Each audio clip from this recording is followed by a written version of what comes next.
अस्सलाम वालेकुम, आप देख रहे हैं नौमान खोखर यूट्यूब चैनल। आज अपने इस प्रोग्राम में हम SSP मुफख्खर अदील की बात करेंगे, जो अपने दोस्त को कत्ल करने के केस में मुलविस हैं और पिछले कई अरसे से वो मफरूर थे। पुलिस ने उनको गिरफ्तार कर लिया है। वो सारे हालात वाक़यात जानते हैं। वीडियो शुरू करने से पहले अगर आपने मेरा चैनल नौमान खोखर सब्सक्राइब नहीं किया तो उसको सब्सक्राइब कर लें और बेल का बटन दबा दें ताकि आपको आने वाली लेटेस्ट वीडियो की अपडेट्स मिलती रहें। शहबाज ततला अगवा के बाद मुबीना कत्ल केस में पुलिस का बड़ा ब्रेक थ्रू। SSP मुफख्खर अदील को गिलगित बल्तिस्तान से हिरासत में लेकर तफ्तीश के लिए लाहौर मुंतकिल कर दिया गया। तफसीलात के मुताबिक 7 फरवरी को अगवा के बाद मुबीना तौर पर कत्ल होने वाले शहबाज ततला केस में SSP मुफख्खर अदील 11 फरवरी से रूपोश थे और पुलिस इनको तलाश करने में नाकाम रही, जबकि ज़ेरे हिरासत 2 मुल्ज़मान असद भट्टी और मलक इरफान भी मुफख्खर अदील के बारे में ज़्यादा मालूमात ना दे सके, जिसके बाद पुलिस ने मुफख्खर अदील की गिरफ्तारी के लिए पंजाब समेत दीगर सूबों में कार्रवाइयाँ की, लेकिन SSP को ना पकड़ सके।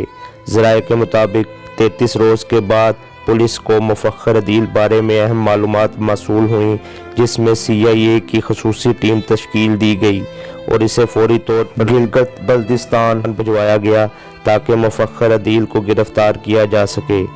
ज़राए के मुताबिक SSP मुफख्खर अदील को गिलगित से पकड़कर लाहौर मुंतकिल कर दिया गया है, जहां आला पुलिस अफसरान शहबाज ततला गवाह और मुबीना कत्ल केस में इनके बयानात रिकॉर्ड करने के साथ साथ मुबीना तौर पर कत्ल करने की वजूहात और मुहर्रकात भी जानने की कोशिश करेंगे। ज़राए के मुताबिक 7 फरवरी को शुरू होने वाले केस में शहबाज ततला के गवाह का मुकदमा थाना नसीराबाद में 10 फरवरी को दर्ज किया गया, जिसके बाद 11 फरवरी को मुफख्खर अदील गवाह होने वाले शहबाज ततला के भाई सजाद के साथ SSP इन्वेस्टिगेशन के दफ्तर आए, जहां पुलिस अफसरान को इन पर शक गुजरा, लेकिन सजाद मुफख्खर अदील को वहां से अपने साथ ले गए और इसी रात मुफख्खर अदील रपोश हो गए।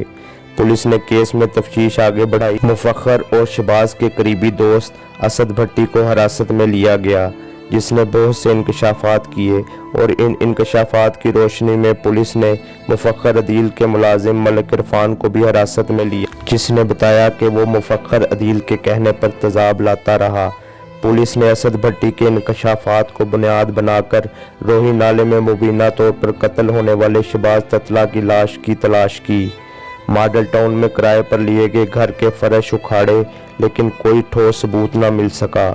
ज़राए के मुताबिक आखिरकार पुलिस को इतला मिली कि मुफख्खर अदील गिलगित में छुपा हुआ है, जहां से पुलिस ने इनको पकड़ लिया और लाहौर मुंतकिल किया।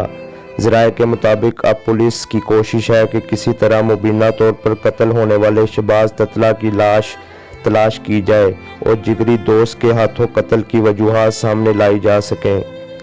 लाहौर से न्यूज़ रिपोर्टर के मुताबिक साबका assistant advocate general Shahbaz Tatla अगवा और कत्ल केस के बारे में तर्जुमान लाहौर पुलिस ने कहा है कि गैरत के नाम पर अपने करीबी दोस्त को साथियों के हमरा कत्ल करने वाले SSP मुफख्खर अदील की गिरफ्तारी डाल दी गई है।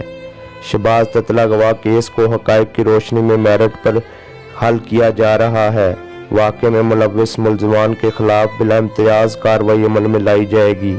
SSP मुफख्खर अदील को कत्ल केस में शामिल तफ्तीश कर लिया गया है। मुल्ज़म किसके पास रहा, पंजाब पुलिस के वसाइल इसे गिरफ्तार क्यों ना कर सके। ज़राए के मुताबिक मुल्ज़म ने कत्ल के बाद ड्रामाई अंदाज में गायब होने के बाद गिरफ्तारी दी। अब वो तफसीलात जानते हैं जो मुफख्खर अदील ने पुलिस को बयान दिया है, उसके बारे में आप जानकर यकीनन हैरान व परेशान रह जाएंगे। तफसीलात के मुताबिक SSP मुफख्खर अदील ने पुलिस को बयान दिया है कि शहबाज ततला ने मेरी बीवी से ज़्यादती की, जिस पर इसे कत्ल कर दिया। मुफख्खर अदील ने इब्तदाई बयान में पुलिस को बताया है कि सन 2012 में मेरी साबका बीवी अस्मा नाराज़ होकर शहबाज ततला के घर गई। शहबाज ततला के घर में इस वक्त कोई मौजूद ना था, जिसका फ़ायदा उठाते हुए इसने अस्मा के साथ मुबीना तौर पर ज़्यादती की और इसी बात को लेकर मेरी अपनी बीवी से अलहदगी हो गई। मफखर अदील ने बताया कि शहबाज ततला ने मेरी मौजूदा बीवी अलीज़ा के साथ भी ज़्यादती की कोशिश की और इसको मेरी साबका बीवी के साथ की गई हरकत के बारे में भी बताया। ये तमाम बात मेरी मौजूदा बीवी ने मुझे बताई, जिस पर मैं इंतकाम की आग में जलने लगा और मैंने शहबाज ततला के कत्ल की मंसूबाबंदी की। गिरफ्तार SSP के मुताबिक शहबाज ततला के कत्ल के बाद पहले गुजरांवाला गया, वहां 2 रोज़ क़याम के बाद इस्लामाबाद चला गया। इस्लामाबाद में 2 दिन रहने के बाद वो गिलगित चला गया। ताहम कानून नाफिज करने वाले इदारों की मदद से मुझे गिरफ्तार कर लिया गया। मुलज़म को इब्तदाई बयान समेत मॉडल टाउन अदालत में पेश किया जाएगा। उम्मीद करता हूँ आपको वीडियो अच्छी लगी होगी। मेरा channel Nauman Khokhar subscribe, like और शेयर करना ना भूलिएगा और बेल का बटन ज़रूर दबाइएगा ताकि आपको आने वाली लेटेस्ट वीडियो की अपडेट्स मिलती रहे। इसके साथ ही मुझे इजाज़त दीजिए। अल्लाह हाफिज़।